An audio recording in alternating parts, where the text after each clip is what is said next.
kami dari kelompok K5 akan menjelaskan materi dengan judul Grafik El-Centro yang akan dijelaskan oleh dua teman saya berikut ini. Pengantar. Menurut Widodo 2012, gempa bumi adalah bergetarnya permukaan tanah karena pelepasan energi secara tiba-tiba akibat dari pecah atau selipnya massa batuan di lapisan kerak bumi. Secara alamiah, gempa bumi yang terjadi disertai dengan pelepasan energi yang telah terperangkap pada waktu yang lama. Energi yang terakumulasi terjadi karena terkuncinya gerakan sesar atau dua lempeng dalam mekanisme subduksi. Energi mekanik saat terlepasnya kuncian kemudian berubah menjadi energi getaran yang merambat ke segala arah sampai ke permukaan tanah. Getaran tersebut akan mengakibatkan bangunan-bangunan bergetar atau bergoyang. Material bangunan pada umumnya bersifat kaku sehingga kurang mampu atau sulit menyesuaikan diri secara penuh dengan goyangan. Selain itu, kemampuan bahan untuk berubah bentuk tanpa mengalami kerusakan pada umumnya relatif terbatas. Oleh karena itu, goyangan yang cukup besar dapat mengakibatkan kerusakan struktur. Selama gempa bumi terjadi, bangunan mengalami gerakan vertikal dan horizontal. Gaya arah vertikal hanya sedikit mengubah gaya gravitasi yang bekerja pada struktur, sedangkan struktur biasanya direncanakan terhadap gaya vertikal dengan faktor keamanan yang memadai. Oleh karena itu, struktur umumnya jarang sekali runtuh akibat gempa vertikal. Sebaliknya, gaya gempa horizontal menyerang titik-titik lemah pada struktur yang kekuatannya tidak memadai dan akan langsung menyebabkan keruntuhan. Untuk mengurangi adanya kerugian dan korban jiwa yang terjadi akibat runtuhnya bangunan, terutama bangunan bertingkat, maka analisis gempa terhadap struktur banyak dikembangkan secara umum. Analisis gempa dibagi menjadi dua, yaitu analisis gempa statik, ekivalen, dan dinamik. Analisis dinamik sendiri dibagi menjadi analisis dinamik respon, spektrum, dan riwayat waktu atau time history. Contoh penelitian yang lokasi struktur gedungnya direncanakan di Yogyakarta dan terletak di atas tanah sedang dengan FJ 27,5 MPa, SJ 400 MPa, dan FYS 240 MPa.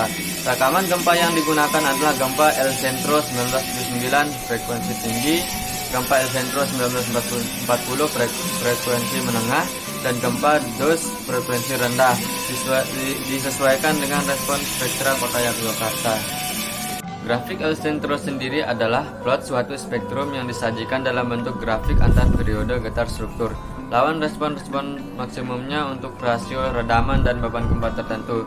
Respon-respon maksimum dapat berupa simpangan maksimum, spectral displacement, kecepatan maksimum, spectral velocity, atau percepatan maksimum, spectral acceleration, suatu massa struktur dengan derajat kebebasan tunggal atau single degree of freedom. Berikut adalah contoh riwayat simpangan displacement history akibat gempa El-Centro adalah seperti yang disajikan pada gambar berikut. Pada gambar tersebut dapat kita lihat pada kotak pertama dengan waktu 0,25 detik, simpangan yang paling tinggi terjadi adalah sekitar 2 cm. Kemudian pada kotak kedua dengan waktu 0,50 detik, simpangan yang paling tinggi terjadi adalah sekitar 4,5 cm.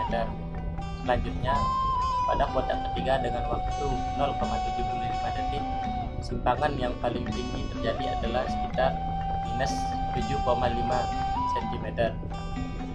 Pada kotak keempat dengan waktu 100 detik, simpangan yang paling tinggi terjadi adalah sekitar 14 cm.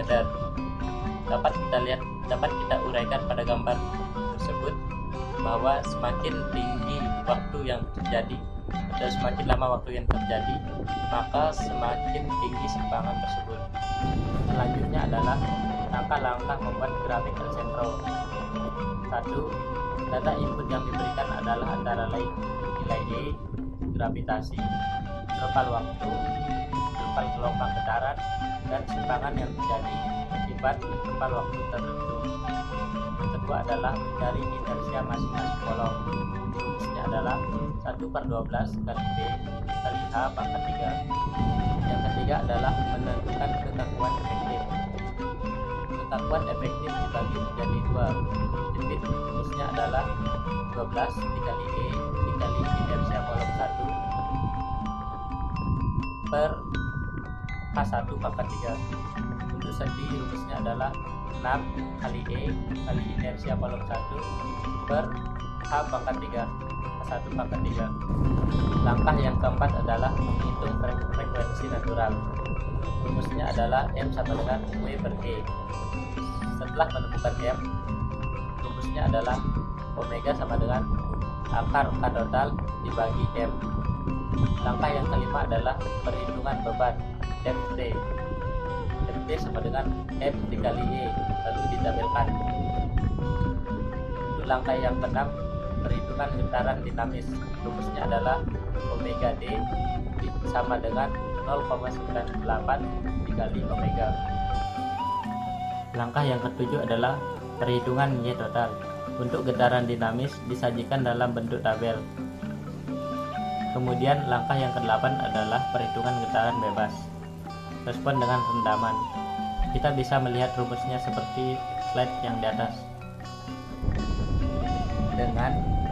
Dengan 2pi, selanjutnya P besar, V0 melewati waktu dorongan Y total di dalam bentuk tabel.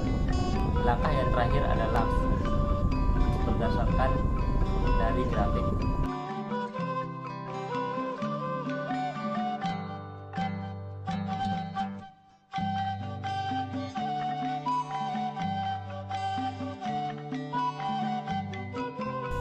Berikut adalah contoh soalnya.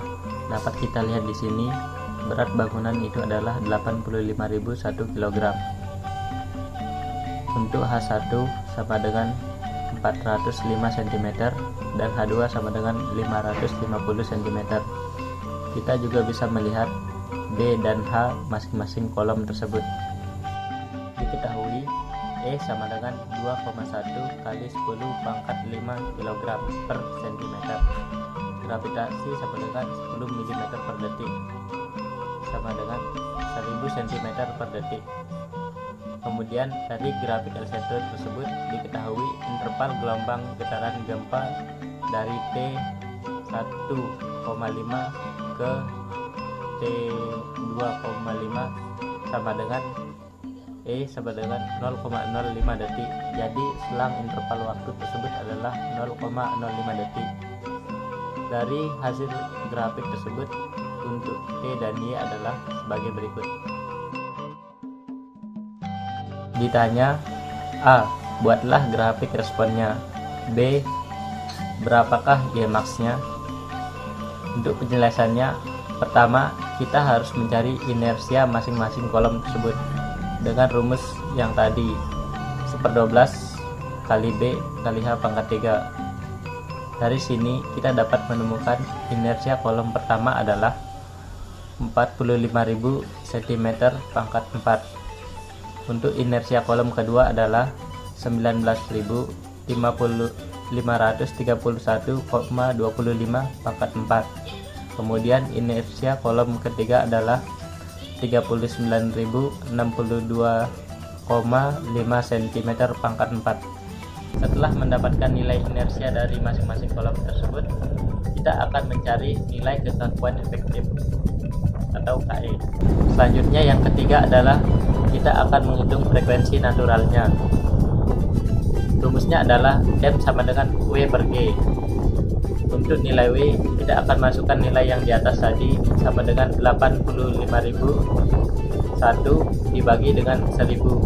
Maka hasilnya adalah 85,001 kg detik kuadrat per cm. Setelah itu kita akan menentukan nilai omega. Rumusnya adalah akar K total yang tadi dibagi dengan M yang di atas. Jadi kita akan mendapatkan hasil 5,604 radian per detik. Selanjutnya yang keempat adalah perhitungan beban atau Ft. Dari grafik L-sentro diambil interval gelombang getaran gempa dari T 1,5 detik dikurangi T 2,5 detik. Jadi hasilnya adalah 1 detik. Delta T sama dengan T per 20, jadi T sama dengan 1/20 sama dengan 0,05 detik. Jadi seperti ini contoh tabel yang dimaksudkan dalam perhitungan nomor 4 tadi, yaitu perhitungan beban Ft. Yang paling kiri itu ada nilai T atau selang waktu, di mana selang waktu yang kita dapatkan tadi yaitu nilainya 0,05 detik.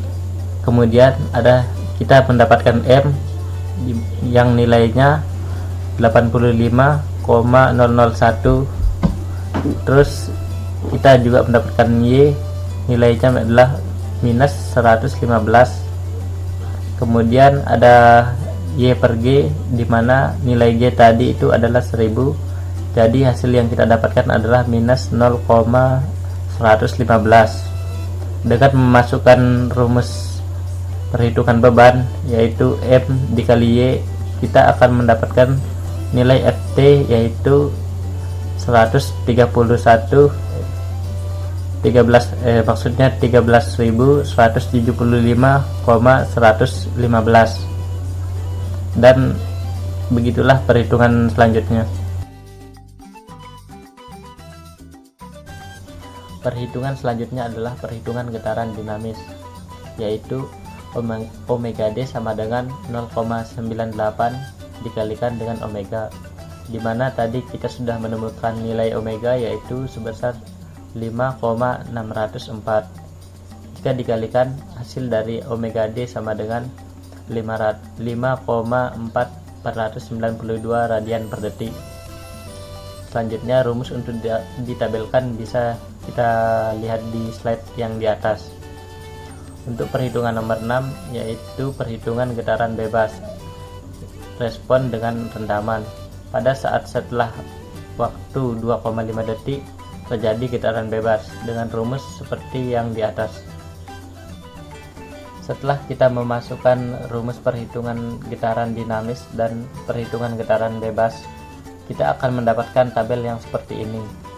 Sekaligus kita juga bisa mencari nilai Ymax di sini. Ymax di sini berada pada kolom 15, di mana Y maksimal di sini adalah 7,205 cm dengan T sama dengan 2pi per omega D. Jika kita memasukkan nilainya, maka hasil yang kita dapatkan adalah 1,14 detik. Delta T sama dengan T per 20, yaitu 1,14 dibagi dengan 20. Jadi delta T atau selang waktu yang kita dapatkan adalah 0,05 detik. Selanjutnya Y0 atau Y awal sama dengan Y2,5 sama dengan 0,747 cm, dan V0 sama dengan 0 cm per detik. Omega sama dengan 5,604 radian per detik, dan omega D sama dengan 5,492 radian per detik. V0 meningkat setelah 1,14 detik. Perhitungan Y total getaran bebas disajikan dalam tabel 3. Setelah kita memasukkan rumus-rumus tadi, maka tabel seperti inilah yang akan kita dapatkan, di mana tabel-tabel ini nanti akan digunakan untuk membuat grafik El Centro. Nah, berikut adalah contoh grafik El Centro dari tabel-tabel tersebut. Seperti inilah bentuknya. Jadi kesimpulan dari presentasi kami yaitu bahwa grafik El Centro adalah plot suatu spektrum yang disajikan dalam bentuk grafik antar periode getar struktur lawan struktur respon maksimumnya untuk suatu rasio rendaman dan beban gempa tertentu. Berdasarkan hasil bacaan tabel dan grafik tersebut, kita mendapatkan nilai Ymax yaitu sebesar 7,205 cm. Sekian materi dari kami. Apabila ada kekurangan kami mohon maaf. Wabillahi taufiq wal hidayah. Wassalamualaikum warahmatullahi wabarakatuh.